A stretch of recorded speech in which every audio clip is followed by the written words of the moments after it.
ଜମିରୁ ଗଛ କାଟୁଥିବା ବେଳେ ବନପାଳ ମାଗୁଥିଲେ ଲାଞ୍ଚ ନେବା ବେଳେ ମାଡ଼ି ବସିଲା ଭିଜିଲାନ୍ସ ବିଭାଗ।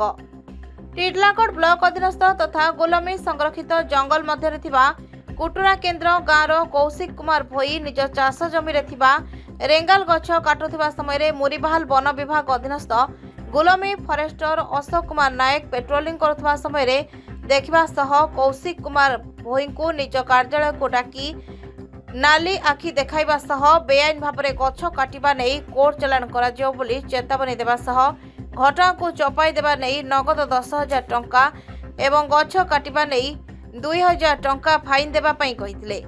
ଏହି ସମସ୍ତ ବିଷୟବସ୍ତୁକୁ କୌଶିକ ଚତୁରତାର ସହ ମୋବାଇଲରେ ଭିଡିଓ ରେକର୍ଡ କରି ଟିଟିଲାଗଡ଼ର ଜୈନିକ ଗଣମାଧ୍ୟମ ପ୍ରତିନିଧିଙ୍କ ସହାୟତା ନେଇ ବଲାଙ୍ଗୀର ଭିଜିଲାନ୍ସ ବିଭାଗର ଦ୍ୱାରସ୍ଥ ହୋଇଥିଲେ। ସମସ୍ତ ପ୍ରମାଣକୁ ଆଧାର କରି ଭିଜିଲାନ୍ସ ବିଭାଗ ଏକ ଜାଲ ବିଛାଇବା ସହିତ ପୂର୍ବ ଯୋଜନା ଅନୁଯାୟୀ ଆଜି ଗୁଲମୀ ଗାଁରେ ଛକି ରହିଥିଲା। ଫରେଷ୍ଟରଙ୍କ କହିବା ମୁତାବକ କୌଶିକ ଆଜି ରାସାୟନିକ ପଦାର୍ଥ ଲାଗିଥିବା ଟଙ୍କା ନେଇ ଫରେଷ୍ଟରଙ୍କ କାର୍ଯ୍ୟାଳୟକୁ ଯାଇ ଟଙ୍କା ଦେବା ପରେ ସଙ୍ଗେ ସଙ୍ଗେ ମାଡ଼ି ବସିଥିଲା ଭିଜିଲାନ୍ସ ବିଭାଗ। 2,000 ଟଙ୍କା ଫାଇନ୍ ବାବଦକୁ ବାଦ ଦେଇ 10,000 ଟଙ୍କା ଲାଞ୍ଚ ନେଇଥିବା ଅଭିଯୋଗରେ ସମ୍ପୃକ୍ତ ଫରେଷ୍ଟର ଅଶୋକ କୁମାର ନାୟକଙ୍କୁ ଗିରଫ କରି ବଲାଙ୍ଗୀର ନେଇଥିବା ସୂଚନା ମିଳିଛି।